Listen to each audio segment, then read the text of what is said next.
apa-apa saja yang Allah titipkan kepadanya, maka ia gunakan untuk ibadah. Maka sesungguhnya hamba-hamba tersebut yang menyadari hakikat kehidupan akhirat adalah negeri kita yang sesungguhnya, kemudian dia menyiapkan amalan yang terbaik, maka Allah memberikan balasan yang begitu besar.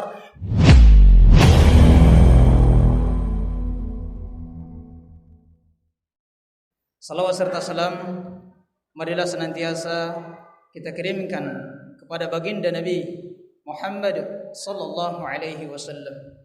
Allahumma salli wa sallim wa barik alaihi. Dijelaskan oleh para ulama, sesungguhnya sebaik-baik amalan di bulan Sya'ban itu adalah memperbanyak salawat kepada baginda Nabi Muhammad sallallahu alaihi wasallam.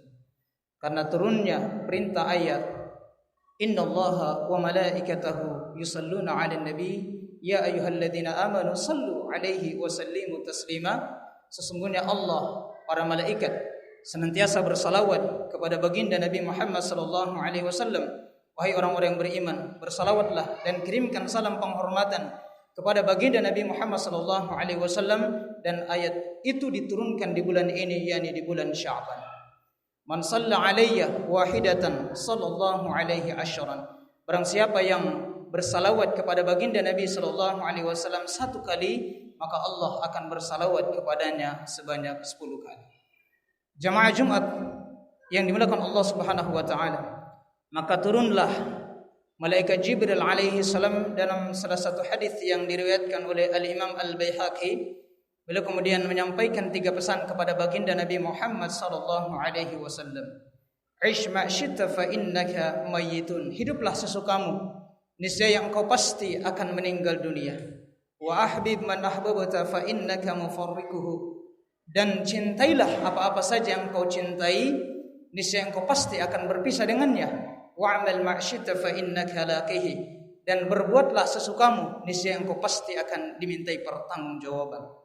Di dalam ilmu kaidah usul, jika perintah itu tidak dikhususkan kepada baginda Nabi Muhammad sallallahu alaihi wasallam, sesungguhnya perintah itu lebih ditekankan lagi, lebih dianjurkan lagi kepada umat Nabiullah Muhammad sallallahu alaihi wasallam.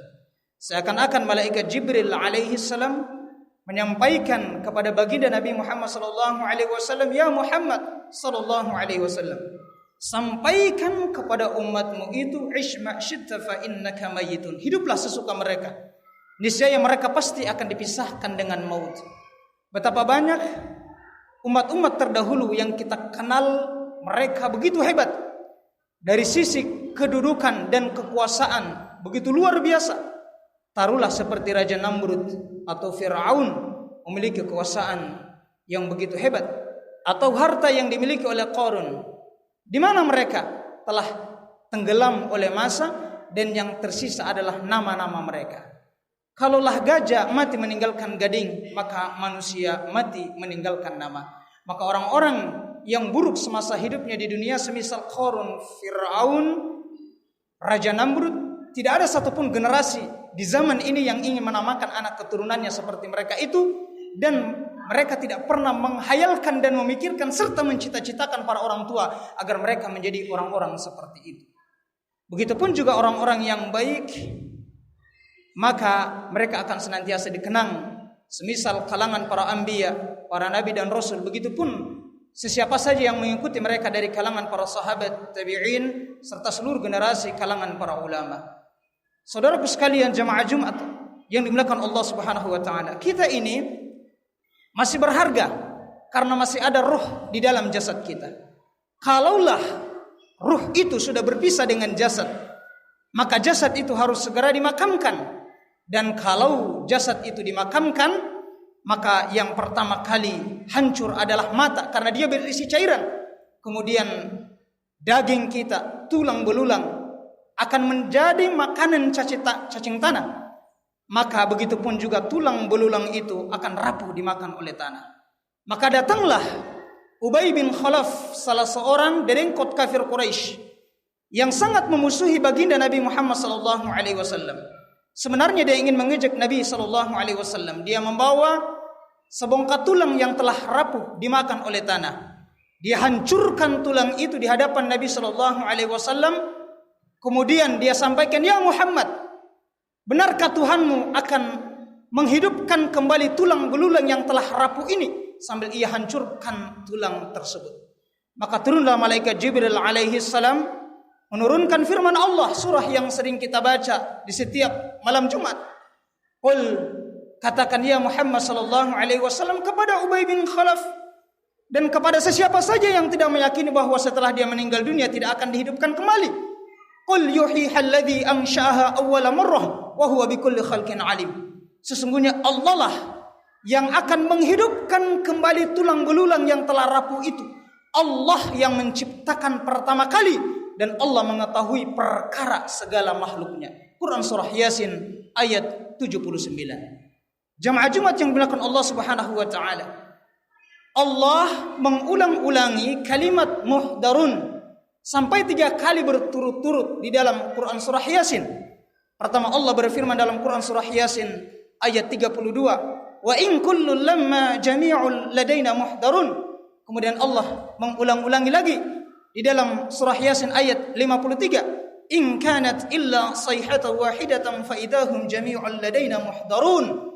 Kemudian Allah ulangi lagi dalam Quran surah Yasin ayat 75, la yastati'una nasrahum wa hum lahum jundum muhdarun. Muhdarun, muhdarun, muhdarun. Maknanya muhdarun itu adalah kalian pasti akan didatangkan di hadapan Allah untuk dimintai pertanggungjawaban terhadap apa-apa saja yang kita kerjakan. Siap ataukah tidak? Kita ini orang soleh ataukah tidak? Kita ini punya amalan kebaikan ataukah tidak? Tetap kita akan berdiri, didatangkan di hadapan Allah untuk dimintai pertanggungjawaban apa-apa saja yang kita kerjakan semasa hidup kita di dunia. Jamaah Jumat rahimakumullah. Yang kedua, malaikat Jibril berpesan, wa ahbib man ahbabta fa innaka mufarriquhu. Wahai Muhammad sallallahu alaihi wasallam, sampaikan kepada umatmu itu, cintailah apa-apa saja yang mereka cintai, berupa pasangan hidup mereka, berupa anak-anak mereka, harta, kedudukan yang siang dan malam mereka usahakan, niscaya mereka pasti akan berpisah dengannya, ataukah kemudian keluarga mereka itu yang akan meninggalkan mereka ini untuk selama-lamanya. Maka dari itu Nabi sallallahu alaihi wasallam menyampaikan, sesungguhnya anak Adam itu kalaulah kemudian dia meninggal dunia, hanya ada 3 yang akan mengiringi dia sampai di pemakaman, tidak lebih daripada itu. Yang pertama adalah keluarganya akan menangisi dia, merasa kehilangannya, kemudian dia dihantarkan sampai di pemakaman. Yang kedua adalah hartanya, kalaulah dia punya kendaraan yang mewah atau motor, maka motor itu, mobil itu akan mengangkut keluarganya untuk hadir di pemakaman karena mereka merasa kehilangannya. Dan yang ketiga adalah amalnya. Keduanya akan kembali ke rumahnya, keluarganya akan kembali, hartanya akan segera dibagi-bagi oleh ahli warisnya. Dan yang tersisa yang akan menemani dia di alam barzah adalah amalnya sampai datangnya yaumul ba'ats, yakni hari kebangkitan. Jamaah sekalian Allah Subhanahu wa taala, maka dari itu Allah Subhanahu wa taala mengajarkan kepada kita bahwa di hati kita haruslah kemudian yang paling kita cintai, yakni Allah Subhanahu wa taala dan baginda Nabi Muhammad sallallahu alaihi wasallam. Anta ma'a man ahbabta, sesungguhnya keadaanmu di akhirat itu akan dikumpulkan bersama dengan orang yang paling engkau cintai. Kalaulah kemudian baginda Nabi sallallahu alaihi wasallam yang kita cintai di dalam hati kita ini, kemudian kita teladani baginda Nabi sallallahu alaihi wasallam, maka insyaallah kelak nanti di padang mahsyar kita akan berjumpa dengan Nabiullah Muhammad sallallahu alaihi wasallam. Yang ketiga, wa'mal ma'syita fa innaka laqihi. Dan silakan Anda berbuat sesukamu. Anda mau taat kepada Allah ataukah tidak? Silahkan, tetapi sesungguhnya tidaklah sebuah amalan perbuatan itu tetap akan dimintai pertanggungjawaban di sisi Allah Subhanahu wa taala. Faman ya'mal mithqala dzarratin khairan yarah. Sesungguhnya amalan kebaikan yang kita kerjakan walaupun hanya sebesar zarrah, anak kecil atau anak semut yang kemudian tidak bisa dilihat secara kasat mata, tetap kemudian akan mendapatkan balasan di sisi Allah. Wa may ya'mal mithqala dzarratin syarran yarah. Dan keburukan yang kita kerjakan walaupun hanya sebesar dzarrah, sesuatu yang sangat kecil sekali, tetap akan mendapatkan balasan di sisi Allah Subhanahu wa taala. Raqibun atid, ada malaikat raqib dan atid yang akan mencatat setiap apa-apa saja yang kita kerjakan.